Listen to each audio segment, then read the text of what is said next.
बिस्मिल्लाहिर्रहमानिर्रहीम। अस्सलाम वालेकुम। आप देख रहे हैं मुबशर हफीज़ यूट्यूब चैनल और आज आपकी खिदमत में मैं फिर हाज़िर हूँ।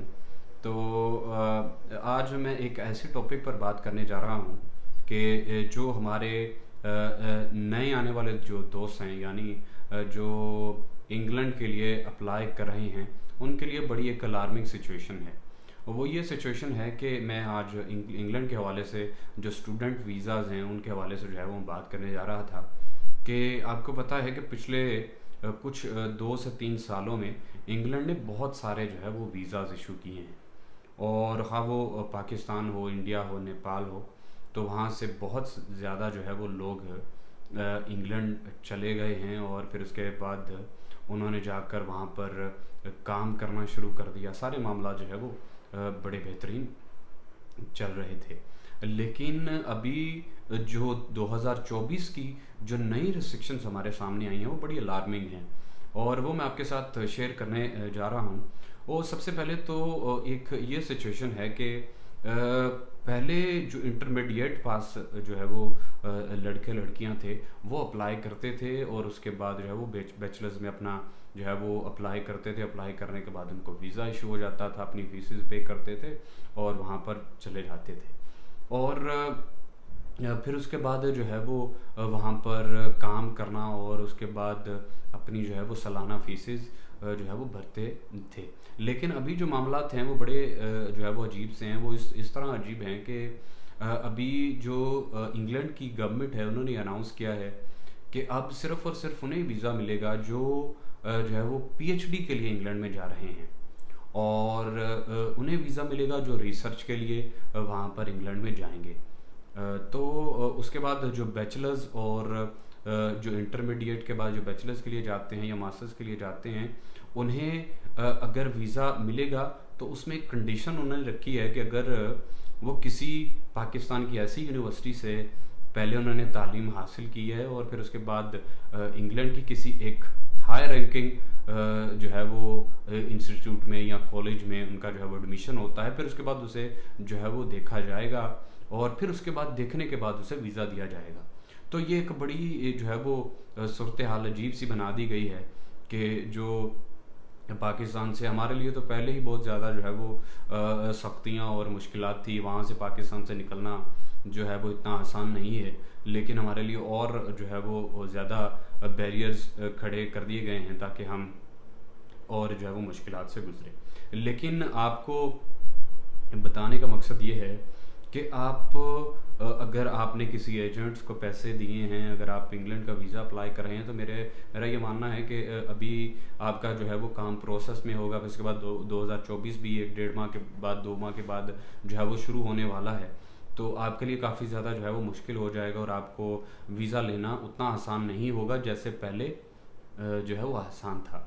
फिर उसके बाद इंग्लैंड ने जो है वो स्पाउस जो वीज़ा था पहले, वो भी जो है वो ख़त्म कर दिया है और स्पाउस वीज़ा भी बिल्कुल उसे मिलेगा जो वहाँ पर पीएचडी के लिए जा रहा है, जो वहाँ पर रिसर्च के लिए जा रहा है, उसे ही स्पाउस वीज़ा मिलेगा। और मैं बहुत सारे ऐसे लोगों को जानता हूँ कि जो इंग्लैंड में मौजूद हैं और अपने जो है वो उन्होंने स्पाउस वीज़ाज़ हासिल किए, फिर उसके बाद इंग्लैंड में चले गए और अभी जो है वहाँ पर काम कर रहे हैं। और मामलात वहाँ पर बड़े अजीब से रहते हैं। आपको फीसिस देनी पड़ती हैं, आपको जो है वो 10-10 हज़ार पाउंड सालाना फ़ीस अदा करनी पड़ती है। फिर उसके बाद आपका जो है वो वहाँ पर गुजारा होता है। फिर आपको जो है वो ज़्यादा से ज़्यादा काम करना पड़ता है और फिर बाज़ औक़ात जब आप फेड अप हो जाते हैं वहाँ पर ज़्यादा फीसेस की वजह से, तो आप किसी वर्क परमिट को तलाश करने की कोशिश में रहते हैं। और जब आप वर्क परमिट हासिल करने की कोशिश करते हैं तो फिर आपको जो है वो तरह तरह के जो है वो रेट्स मिलते हैं कि जी ये वर्क परमिट इतने का है, ये वर्क परमिट इतने का है। तो आप उस वर्क परमिट की तगोदो में जो है वो आप इधर उधर भागते रहते हैं और आपका जो टाइम है वो ज़ाया होता रहता है।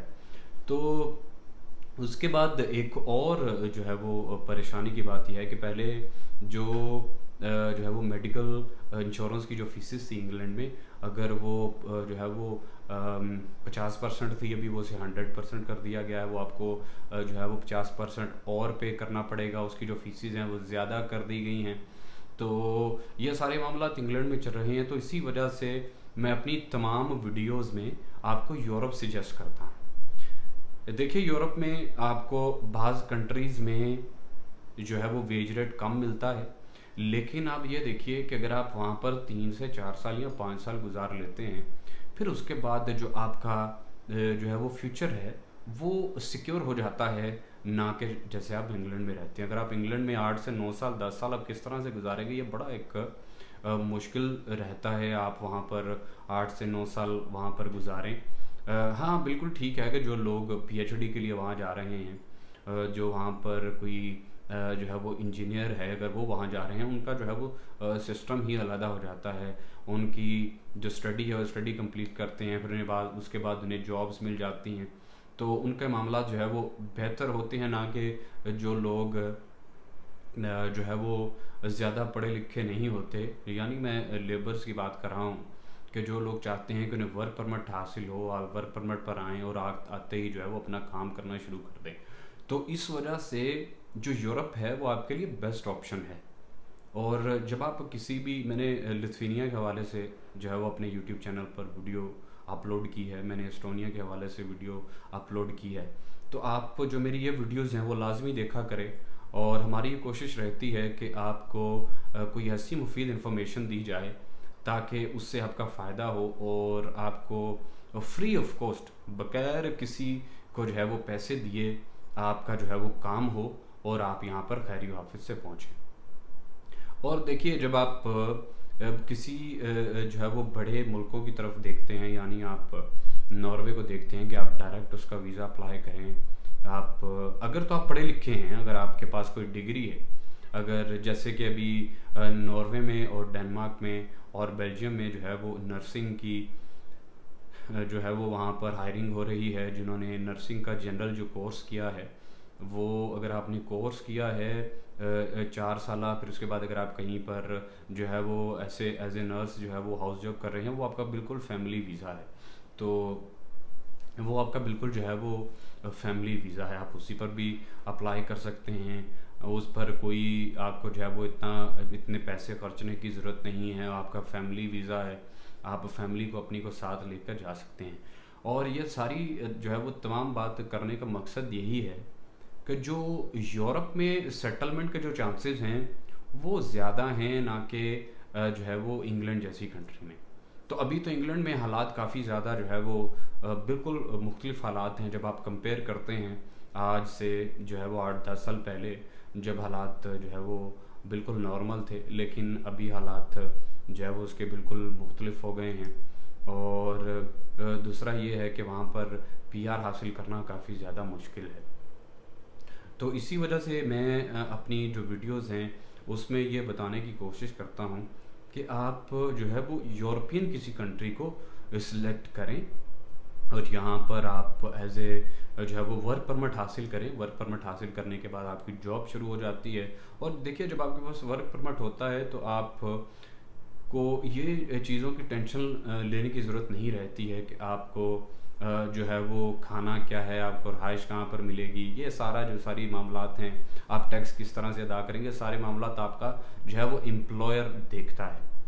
तो ये सारी चीज़ों को आप मद्देनज़र रखते हुए किसी यूरोपियन कंट्री को जो है वो सिलेक्ट करें और देखिए कि कौन सी जो जॉब है आपके लिए मुफीद होगी। और जो है वो मैंने और भी जो वीडियोस बनाई हैं उसमें मैंने वेबसाइट्स का भी जिक्र किया है। मेरी जो प्रीवियस वीडियोस हैं उन्हें भी देखिए और देखने के बाद जो है वो आप उसे जो है वो उस पर जो वेबसाइट है उस पर जाएं, उस पर अप्लाई करें और अल्लाह ताला जो है वो आपके लिए जो है वो आसानियाँ पैदा करे।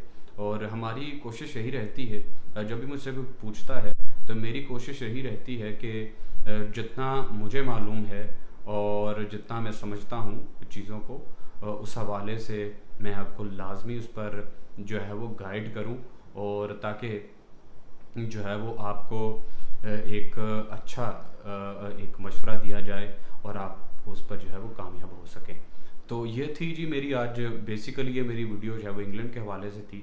मैं इसमें आपको लिंक भी शेयर करूँगा कि कौन कौन सी जो है वो रिस्ट्रिक्शंस जो है वो इसमें बताई गई हैं, और आप उस पर तफसील से जाकर उसको देखिएगा, और इंग्लैंड में अप्लाई करने से पहले आप इन चीज़ों को मद्देनज़र रखिएगा, ताकि मैं नहीं चाहता कि आपके जो है वो पैसे कहीं ज़ाया हों। तो अगर आपको किसी किस्म का जो है वो नुकसान होता है, तो मैं समझता हूँ कि ये मेरा भी नुकसान है। तो मेरी जो वीडियोस हैं आप इन्हें लाजमी देखा कीजिए, और मेरे यूट्यूब चैनल को जो है वो सब्सक्राइब करें, और ज़्यादा से ज़्यादा मेरी वीडियोस को शेयर करें, ताकि जिन तक हमारा मकसद है ये जो है वो मैसेज पहुंचाना, उन तक ये मैसेज पहुंच सके। तो बहुत शुक्रिया जी। इंशाल्लाह अगली वीडियो तक मुझे इजाज़त दीजिए। बहुत शुक्रिया।